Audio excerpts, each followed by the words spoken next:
lu leen Thierno Alassane Sall fàtte wax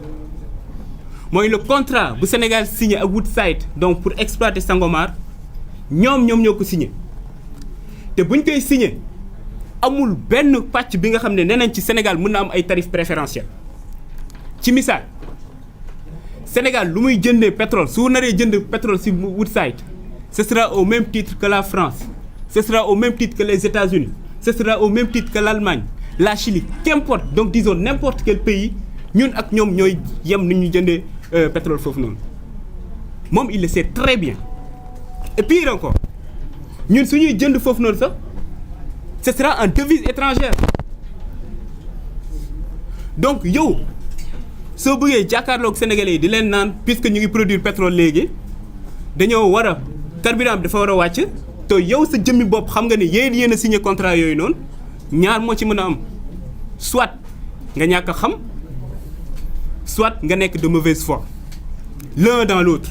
ñàkk a xam ba musiba la parce que mënuñ la jox ministère de l'énergie pendant 2 ans nga ne yow xamoo lan moo nekk ci contrat yi xam ba pare nekk de mauvaise foi moom la dinaa bàyyi sénégalais yi ñu apprécier en plus day baax souvent ñuy expliquer ce qui se passe yow mënoo nekk ou nekkoon ministre de l'énergie ba pare jàpp ne structuration prix carburant yi ou produits pétroliers yi y a qu'un seul facteur qui rentre en jeu c'est le barilu pétrole bi on sait que ci structure prix il y a d'autres éléments qui rentrent en compte moom il le sait très bien moo tax ñun yemuñu ci à chaque fois su ñuy andi ay précisions wala ñun ñuy andi ay réponses dañuy expliquer exactement ce qu'il en est mais aussi jox leen ñun fan la ñu jëm ak lan la ñu tënk ci suñu projet parce que tey su ñu waxee énergie yow ou même au-delà d'énergie sur n'importe quelle situation ñun du ñu nekk dans la logique bu ñu nekkoon ñoom une logique de taf yëngal ñun ci lépp lu ñuy dem on essaie d'être structuré muy benn mais aussi changer la chose structurellement te du ñoom nag ñoom ñooy tax ñun ñu changer suñu logique c'est-à-dire être dans une logique d'urgence bu ñu tàmm di nekk ñun on va rester dans une logique où tout est planifié réfléchi xam fan la ñu jëm ak fan la ñu bëgg a jëmale Sénégalais yi ba tax na tey soo jëlee secteur bu mu doon wax léegi par rapport au carburant ñun suñu vision là-dessus c'est clair te ci lañ nekk di liggéey soo xoolee les mesures conjoncturelles lu ñuy jël kese au niveau de la SAR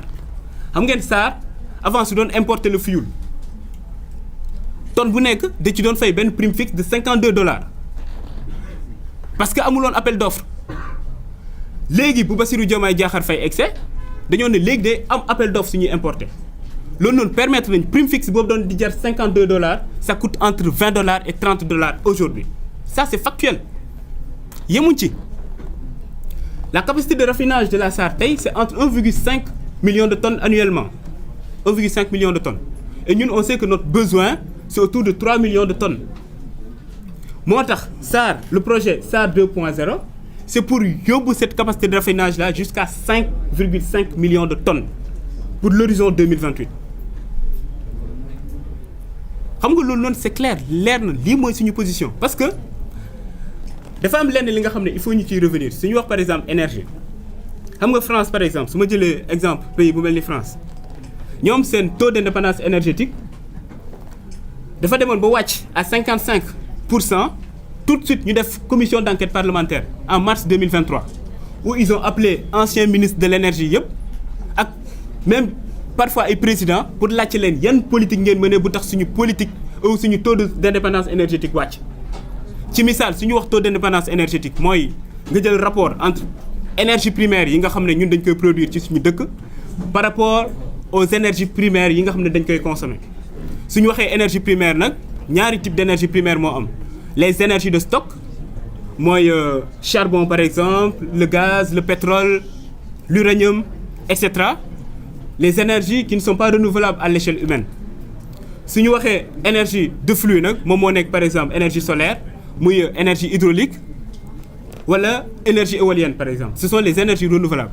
donc yow à chaque fois soo bëggee xam yow sa taux d'indépendance énergétique da ngay def le rapport entre yow énergie primaire yi nga xam yaa ngi koy produire chez sa dëkk par rapport à l'énergie ou aux énergies primaires yi nga xam moom la ñu consommer te lu tax loolu am solo mooy tey suñu la ne am nga souveraineté côté énergétique ça veut dire que yow sa économie am na benn résilience de sorte que ay choc exogène su amee muy ci baril bi wala leneen ak leneen yow sa économie mën na koo attan c'est-à-dire du am répercussion bu bëri yow ci sa économie wala sa structure économique ñun foofu la ñu jëm ak yéen. loolu noonu c'était juste un point par rapport à moom lu mu wax dëmb ci carburant bi ak leneen par rapport au bilan mais nag xam naa ne lu ëppal nit ñi solo tey mooy suñu débat man ak moom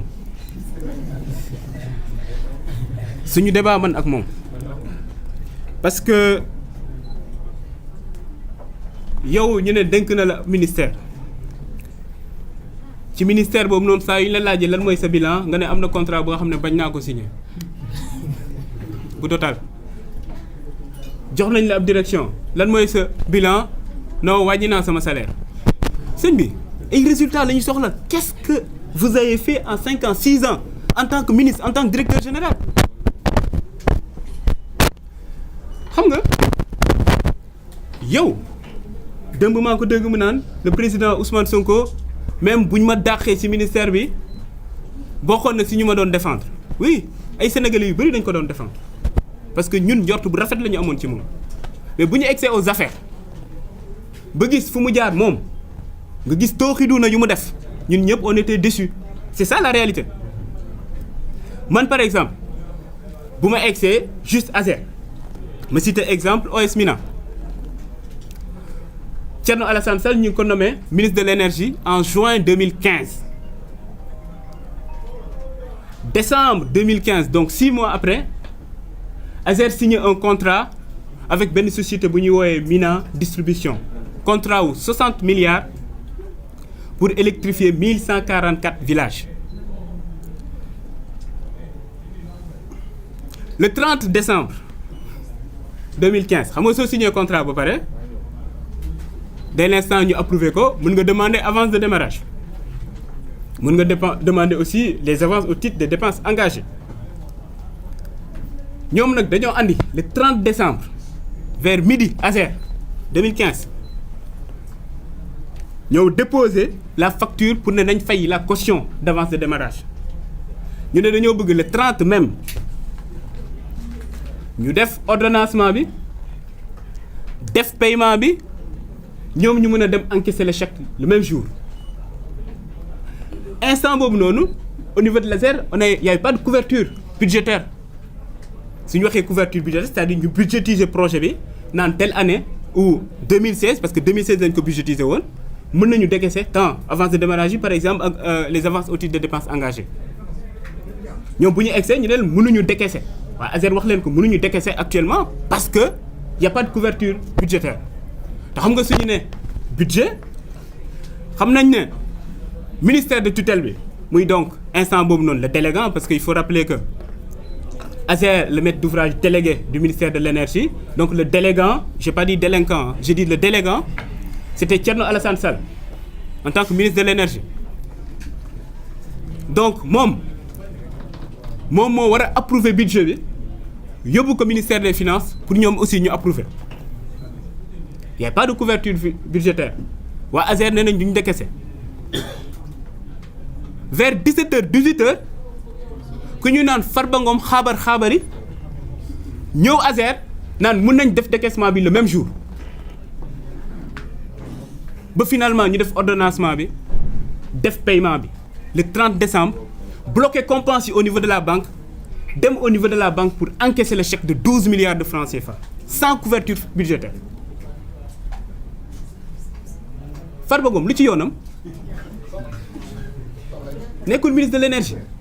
bokkul sa ci ministère bi lan moo war a tax moom Farba Ngom moom moo war a ñëw Azer ba li nga xam ne nee nañ duñ ko décaisser parce que y a pas de couverture budgétaire moom mu tax ñu décaisser ko moo tax souvent suy wax ne laal nga ma laal suñu xel mën na ci ñaaw tuuti mën nañ ñaaw njort parce que effectivement il était acteur en tant que ministre de l'énergie ñu jógee foofu noonu ñu defaat beneen décaissement 12 milliards encore pour naan avance de démarrage defaat beneen décaissement 3 milliards donc 27 milliards sur les 60 milliards alors que code des marchés publics ci avance de démarrage ak avance au titre des dépenses engagées 40% moo nekk le montant maximum bu ñu war a décaisser ci lañ nekk ci projet bi mel noonu bi nga xam ne pour 12 mois lañ ko war a exécuter ñu décaissé plus de 45 milliards aujourd'hui nous sommes en avril 2025 xam ngeen ñaata villages yi ñu électrifié sur les 1144 368 villages. Bravo. 368 villages kese ba pare 45 milliards yi disparaître na moo tax man jàpp naa parquet financier dafa war a saisir ci dossier bi nii 45 milliards pour électrifier 1144 villages 368 villages rek lañ ci électrifié ça c'est factuel lii ab scandale la su ma la ne scandale am na kaa ñu débattre ci parce que xam naa ne am na ay choses ou bien benn dossier bi nga xam ne c'est sur la table des choses factuelles yi nga xam ne war nañ ci mën a waxtaan yow au lieu de ça nga ne par contre Azer am na scandale ma ne la lan mooy scandale bi nga ne yow da nga fekk ñi signé contrat bu yàgg nga jël contrat boobu noonu renégocier ko fu ñu waroon électrifier 1500 villages nga yóbbu ko 1740 villages nee na loolu mooy scandale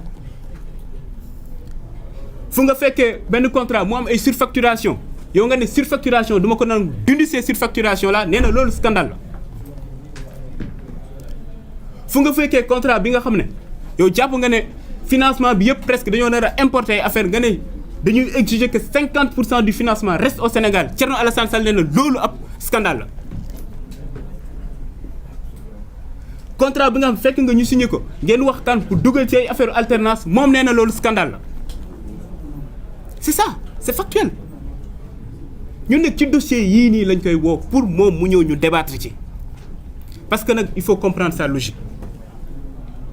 logique c'est que même bu ñuy nekk ak moom ci opposition bi il a toujours joué ce jeu là